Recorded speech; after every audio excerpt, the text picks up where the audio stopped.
5 বছর তুমি খাবো, 5 বছর আমি খাবো। 5 বছর তুমি চাঁদা করবা, 5 বছর আমি চাঁদা করবো। 5 বছর তুমি লুট করবা, 5 বছর আমি লুট করবো। হবে না, হতে দেওয়া হবে না ইনশাআল্লাহ, হবে না। মানুষ জাগ্রত হয়েছে, মানুষ সচেতন হয়েছে, মানুষ আর গোলামের জিন্দেগি করতে চায় না, গোলামের জিঞ্জিরায় আবদ্ধ থাকতে চায় না, মানুষ স্বাধীনতা লাভ করতে চায়। বাংলাদেশে বুকে কোনো চাঁদাবাজি চলবে না, দুর্নীতি চলবে না, অবৈধ কোনো কাজ বাংলাদেশে চলতে দেওয়া হবে না ইনশাআল্লাহ। বাংলাদেশ চিরকালীন শান্তি, পরকালীন মুক্তি চায়। ইসলামী আন্দোলন বাংলাদেশ ইহকালীন শান্তি, প্রত্যেকটা জনগণকে শান্তিতে রাখার ব্যবস্থা করতে চায়, প্রত্যেকটা মানুষের জনগণের অধিকারকে বাস্তবায়ন করতে চায়, বৈষম্য দূর করতে চায়। ইসলামী আন্দোলন বাংলাদেশ বিশ্বাস করে শুধু দেশ, দল এবং নেতা পরিবর্তনের মাধ্যমে মানুষের শান্তি আসতে পারে না, মানুষ মুক্তি পেতে পারে না। এ দেশ বারবার স্বাধীন হয়েছে, যেই ভূখণ্ডের মধ্যে আপনারা আছেন, এই ভূখণ্ড বারবার স্বাধীন হয়েছে। 750 বছর পর্যন্ত এদেশের শাসনকর্তা ছিলাম আমরা, বা 850 বছর। কিছু মুনাফিকের কারণে মীর জাফর, মীর সাদেক, উর্মিচাঁদ, করমচাঁদ, রায়দুল্লাহ বাবু, ঘোষির বেগম, এই সমস্ত মুনাফিকের কারণে আমরা 200 বছর গোলামি করেছি, নির্যাতিত হয়েছিলাম। আপনারা জানেন না ব্রিটিশ মুসলমানদের উপরে কি পরিমাণ নির্যাতন করেছে, অনেকেরই জানা নেই, বিশ্বাস করতে পারবেন না সে অত্যাচারের কথা, অবিচারের কথা। আপনারা জানেন ব্রিটিশ হটা আন্দোলনে শুধু মুসলমান জীবন দিয়েছে কত লক্ষ জানি না, শুধু আলেমদের জীবন হয়েছে 80,000-এর উপরে, শুধু আলেম শহীদ হয়েছে। চাকরি চর থেকে শুরু করে খায়বার পর্যন্ত এরকম কোনো গাছ ছিল না যে গাছের মধ্যে আলেমকে ফাঁসিতে ঝুলানো হয়নি। ব্রিটিশ হটাও আন্দোলনে ইন্ডিয়ার গেটের মধ্যে 92,000 মানুষের নাম লেখা আছে, এর মধ্যে 63,000 মুসলমানদের নাম। 63,000 আন্দোলন সূচনা করেছে মুসলমান 1803 ঈসাই সালে। শাহ আব্দুল আজিজ রহমতুল্লাহ বলেছিলেন, আজকের থেকে পাক ভারত উপমহাদেশ দারুল ইসলাম না দারুল হরব, এই ব্রিটিশদের বিরুদ্ধে আন্দোলন করা প্রত্যেক মুসলমানদের জন্য ফরজে আইন। সেই দিনই ব্রিটিশ হটাও আন্দোলনের বীজ বপন হয়েছিল। আন্দোলন সংগ্রামের ভিত্তিতে আমরা স্বাধীন হয়েছিলাম, ভেবেছিলাম এবার বৈষম্য দূর হবে, মানুষ শান্তি পাবে, মুক্তি পাবে, স্বাধীনতা লাভ করবে। আমরা কি দেখলাম? ইন্ডিয়ান সংখ্যাগরিষ্ঠ মানুষগুলি, আমরা সংখ্যালঘু মুসলমানদের উপরে নির্যাতন কমায় নেই, আরো বৈষম্য বাড়িয়ে দিয়েছে। মুসলমানরা আবারও চিন্তা করছে, মুসলমানদের জন্য যদি আলাদা ভূখণ্ড না হয় তাহলে মুসলমান নির্যাতিত থাকবে, নিপীড়িত থাকবে, তারা স্বাধীনতা লাভ করতে পারবে না, ভোগ করতে পারবে না। আবার আমরা চিন্তা করলাম মুসলমানদের জন্য আলাদা ভূখণ্ডের প্রয়োজন। আমরা আবার আন্দোলন শুরু করলাম, সংগ্রাম শুরু করলাম। আমরা পাকিস্তান নামে একটা দেশ স্বাধীন করতে সক্ষম হয়েছিলাম।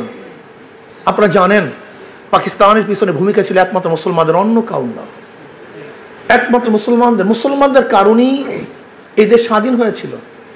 ভৌগোলিক কারণে নয়, ঋতুর কারণে নয়, ভাষার কারণে নয়, একমাত্র ধর্মভিত্তিক এদের স্বাধীন হয়েছিল। সেখানে আমাদের সাথে বৈষম্য করা হয়েছে। যে ইতিহাস বলছেন সভাপতি সাহেব, আজকে যে কাশ্মীর দেখছেন, সেই কাশ্মীরের মুসলমানদের সংখ্যা ছিল 99%। ওটি ছিল স্বাধীন, কিন্তু পরবর্তীতে ভারত দখল করেছে। হায়দ্রাবাদ ছিল স্বাধীন, পরবর্তীতে ভারত দখল করেছে। এই আসাম, এই করিমপুর, করিমগঞ্জ, বিস্তীর্ণ এলাকা, এই যে আপনারা দেখেছেন আপনার দিনাজপুরের বিশাল এক অংশ, দিনাজপুরের আমাদের দেশে এক অংশ, ভারতে কিন্তু দিনাজপুর, সেখানে মুসলমানদের সংখ্যা অনেক বেশি, কিন্তু সেখানে ব্রিটিশ আমাদের সাথে বৈষম্য করেছে। ভেবেছিলাম পাকিস্তান হওয়ার পরে আমরা শান্তি পাবো, মুক্তি পাবো, কিন্তু আমরা কি দেখেছি? পশ্চিম পাকিস্তানের মানুষগুলি আমাদের সাথে আবার বৈষম্য করছে, আমাদের অধিকার দিচ্ছে না।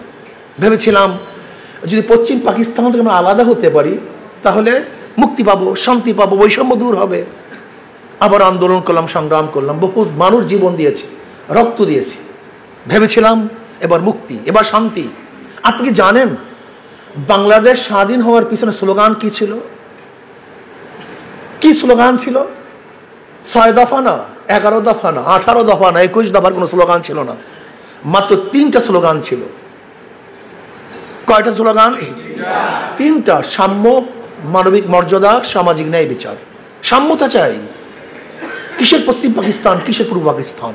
আমরা সবাই সমান, সবার অধিকার সমান, গুরুত্ব সমান, চাকরির অধিকার সমান, খাদ্যের অধিকার সমান, বস্ত্রের অধিকার সমান, বাসস্থানের অধিকার সমান, শিক্ষার অধিকার সমান, চিকিৎসার অধিকার সমান। সাম্যতা চাই।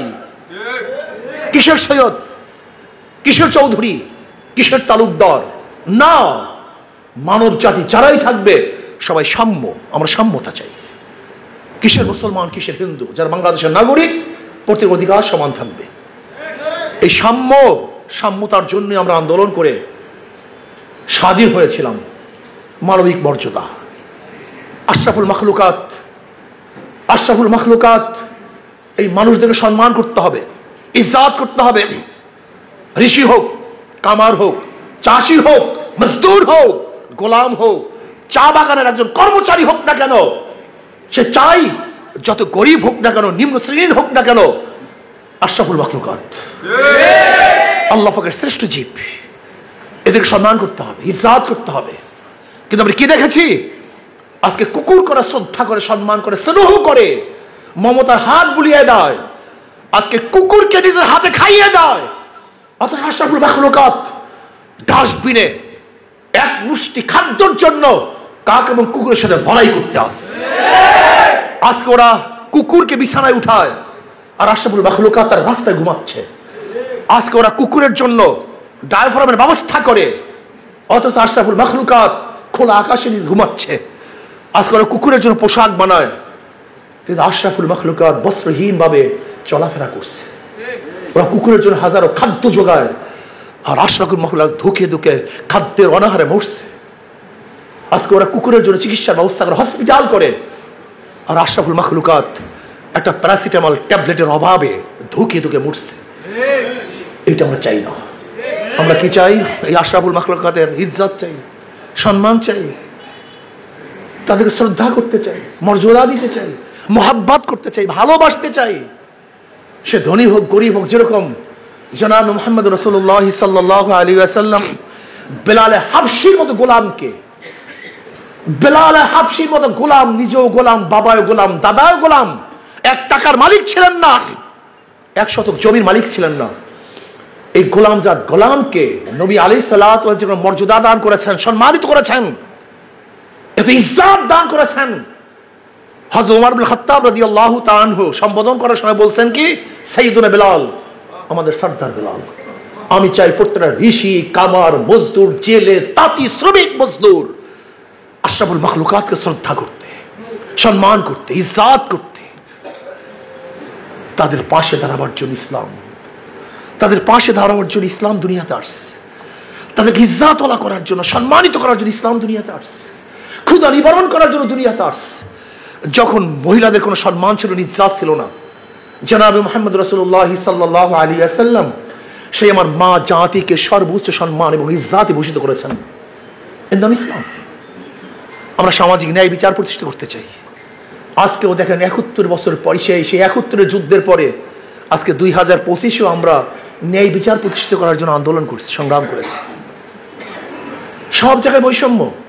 দল করবেন, হাজারো খুন করবেন, খোলা আকাশে নিচে ঘুরবেন, আর দল করবেন না। আপনার যতই পবিত্র থাকেন, আপনাকে জেলখানায় ধুকে ধুকে মরতে হবে, আপনার আয়না করে থাকতে হবে, আপনার হাতের মধ্যে হ্যান্ডকাপ লাগবে। কেন? না, বিধায়ক কোনো দলের হয় না, শাসক কোনো দলের হয় না। শাসক সর্বজনীন হয়। যেরকম কোনো ডাক্তার কোনো দলের হয় না, একবার অ্যাডভোকেট কোনো দলের হয় না। ডাক্তারের শত্রুকেও সে চিকিৎসা করে, তার বন্ধুকেও চিকিৎসা করে। ঠিক একজন বিধায়ক, একজন শাসনকর্তা, সে কোনো দলের হতে পারে না। তার শত্রু তিনি শাসনকর্তা, তার মিত্র তিনি শাসনকর্তা, প্রত্যেকটা জনগণের শাসনকর্তা হয়। অথচ আমরা শাসনকর্তাকে কি বানিয়ে ফেলেছি? দলীয়। এটা হয় না। ডাক্তার দলীয় হয় না, অ্যাডভোকেট দলীয় হয় না, ইঞ্জিনিয়ার দলীয় হয় না, একজন শাসনকর্তাও দলীয় হতে পারে না। যখন সে শাসকের চেহারে বসে সবাই তার কাছে সমান, এটা হওয়া উচিত। কিন্তু না, সেই ন্যায় বিচার প্রতিষ্ঠিত করতে পারি নাই। শুধু কি তাই, আজকে বিচারের অবস্থাটা কি? গোটা দুনিয়ার ইতিহাস নাই সরকার পরিবর্তন হওয়ার সাথে সাথে সুপ্রিম কোর্টের, হাইকোর্টের সমস্ত বিচারক, প্রধান বিচারপতি পালিয়ে যায়, এরকম ইতিহাস দুনিয়াতে নেই। আবার প্রধান বিচারপতিকে ডিজিএফআই অস্ত্রের মাধ্যমে পদত্যাগ করতে বাধ্য করেছে, এরকম ইতিহাস দুনিয়ার মধ্যে নেই। এসকে সিনহাকে, এই আপনাদের অঞ্চলের ছিল এসকে সিনহা, আপনাদের সিলেটেরই তো লোক ছিল, তাকে কি করছে? অস্ত্রের মুখে পদত্যাগ করতে বাধ্য করেছে, এর ইতিহাসে নাই। আবার সরকার পরিবর্তন হওয়ার পরে গোটা সুপ্রিম কোর্টের চিফ জাস্টিস পর্যন্ত পরিবর্তন হয়ে যাবে, ইতিহাস দুনিয়াতে নেই। সব জায়গায় দলীয়করণ, সুপ্রিম কোর্ট দলীয়করণ, আজকে ডিসি কোর্ট দলীয়করণ, প্রশাসন দলীয়করণ, পুলিশ দলীয়করণ, র্যাব দলীয়করণ, এমনকি ভিক্ষুকের মধ্যে দলীয়করণ করে ফেলছে। আজীব এক, আজীব। চোরের মধ্যে দলীয়করণ। যাই হোক, ইতিহাস অনেক লম্বা। ভেবেছিলাম 71 আমরা বৈষম্য বিরোধী আন্দোলন করে বৈষম্য দূর করতে পেরেছি, কিন্তু আমরা কি দেখলাম? না, আজকে 2024 পর্যন্ত আবারও 2024-এ বৈষম্য বিরোধী আন্দোলন করে বৈষম্য দূর করার জন্য মানুষ রক্ত দিয়েছে, জীবন দিয়েছে। ভেবেছিলাম এইবার বৈষম্য থাকবে না, এবার রক্ত দিয়েছি, তাজা রক্ত, তাজা জীবন বিলিয়ে দিয়েছি, এবার বৈষম্য থাকবে না। কিন্তু আমরা কি দেখছি? আজও চাঁদাবাজি, আজও গুন্ডামি, আজও বদমাশি, আজও অবৈধ হত্যা, আজকেও খুন, আজকেও ধর্ষণ, আজকে আমার মা বোনদেরকে শিরোধানী করা হবে, আজকে অবৈধভাবে আমার বাচ্চাদেরকে হত্যা করা হবে, আজকে ডাকাতি হবে, চুরি হবে, দলীয়করণ হবে। এর জন্য আন্দোলন করি নাই, এর জন্য সংগ্রাম করি নাই, এর জন্য রাজপথে জীবনের মায়া ত্যাগ করে নামি নেই। আমি অন্তর্বর্তী সরকারকে বলবো, সাবধান থাকুন। এদেশে মানুষ জীবন দিয়েছে, রক্ত দিয়েছে। আপনারা কোথায় ছিলেন? কোথায় ছিলেন যখন আপনারা রাস্তায় ছিলেন না? তখন আমরা রাস্তায় ছিলাম। যখন আপনারা আনন্দ করতেছিলাম তখন আমরা রক্ত ঝরাই দিয়েছিলাম। যখন এসির মধ্যে আরাম করতেছিলাম তখন আমরা ঘাম ঝরাচ্ছিলাম। যখন আপনারা আনন্দের মধ্যে, উল্লাসের মধ্যে ছিলেন তখন আমরা বুলেটের সামনে বুট পেঁচে দিয়েছিলাম। আমরা সেই জাতি, আমরা সেই গোষ্ঠী। স্মরণ করিয়ে দিতে চাই, যদি রক্ত নিয়ে কেউ সিনেমা না খেলতে চান, জীবন নিয়ে কেউ খেলতে চান, বাংলাদেশের মানুষ আগে কাউকে রক্ষা করে নাই, কাউর সামনে মাথা নত করে নাই। আজকেও বলতেছি স্পষ্টভাবে, যদি জনগণের জীবন নিয়ে, তাদের আশা এবং আকাঙ্ক্ষা নিয়ে, তাদের আবেগকে নিয়ে সিনেমা খেলতে চান, তাহলে আবার এক আন্দোলন হবে, সংগ্রাম হবে। সেই আন্দোলন সংগ্রামের মধ্যে সমস্ত অন্যায় ভেসে যাবে ইনশাআল্লাহ। সে সময় আসতেছে। আজকে দেখেছেন একটা দল, তারা কি করছে? তারা আবার আওয়ামী লীগের ব্যাপারে এন তেন অমুক তমুক কত এ নিয়ে বিনিয়ে কত কথা বলতে চায়। স্পষ্ট করুন কথাবার্তা। ইসলামকে প্রতিপক্ষ বানাতে চান না কেন? আওয়ামী লীগকে প্রতিপক্ষ বানাতে চান, ইসলামকে প্রতিপক্ষ বানাতে চান না কেন? সিন্ডিকেট, 5 বছর তুমি খাবা, 5 বছর আমি খাবো। 5 বছর তুমি চাঁদা করবা, 5 বছর আমি চাঁদা করবো।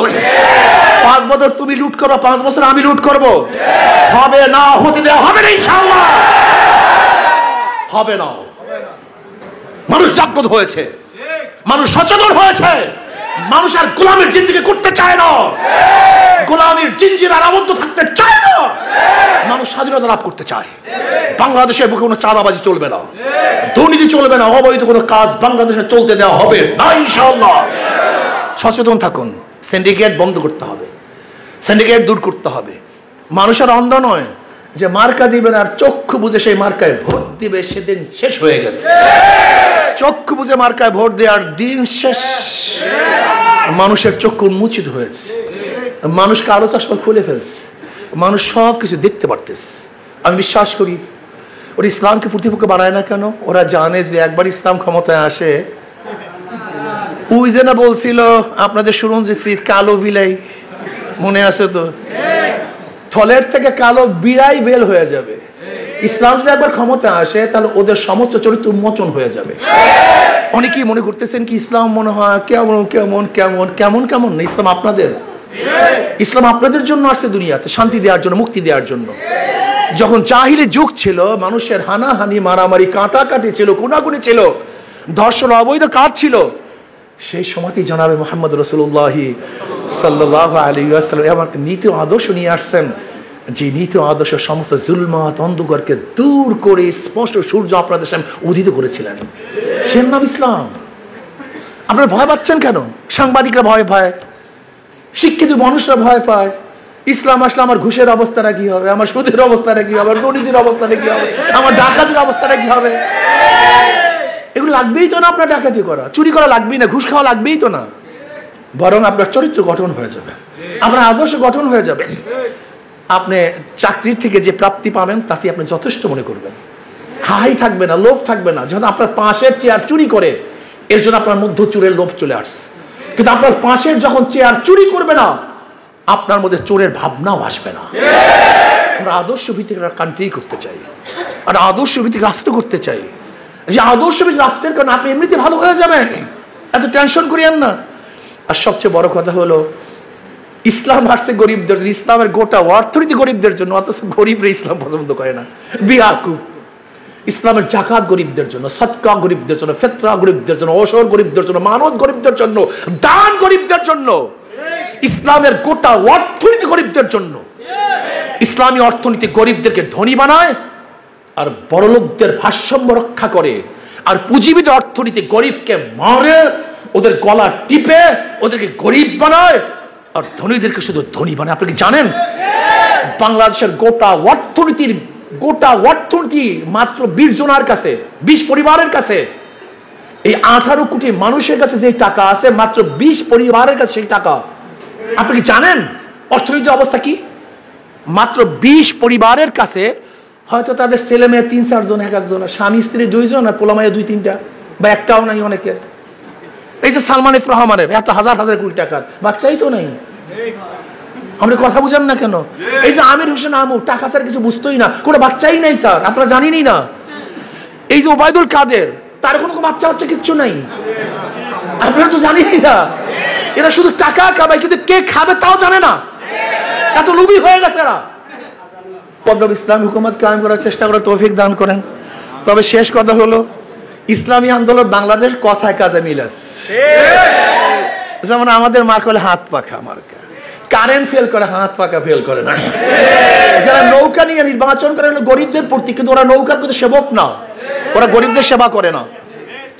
যারা ধানের শীষী নির্বাচন করে, ওরা গরিবের প্রতি, কিন্তু নিজেরা ধান কাটতে পারে না। যারা নাঙ্গল নির্বাচন করে, নিজেরা নাঙ্গল বইতে পারে না। যারা গরুর চাকা নিয়ে নির্বাচন করে, নিজের গরুর গাড়ি চালাতে পারে। কিন্তু ইসলামী আন্দোলন বাংলাদেশের এমন এক প্রতীক, যে প্রতীকের নাম হাত পাখা। কি পাখা ভাই? হাত পাখা। যে নির্বাচন করে সেও ঘুরাতে পারে, যারা করে তারাও ঘুরাতে পারে। কথা ঠিক না? কোন মার্কাই মানুষ বুকি নিয়ে ঘুমায় না, কিন্তু ইসলামী আন্দোলন বাংলাদেশের হাত পাকা মার্কা। এটা মুসলমানও চালাতে পারে, হিন্দুরা চালাতে পারে, পুরুষরাও চালাতে পারে, মহিলারাও চালাতে পারে, বড়রাও চালাতে পারে, ছোটরাও চালাতে পারে, সবার প্রতি। ইসলামী আন্দোলন বাংলাদেশের যেরকম শুরুতে ইসলাম মানে শান্তি, তাদের হাত পাখার মধ্যে শান্তি। আল্লাহ আমাদের সবাইকে ইসলাম অনুযায়ী জীবন গড়ার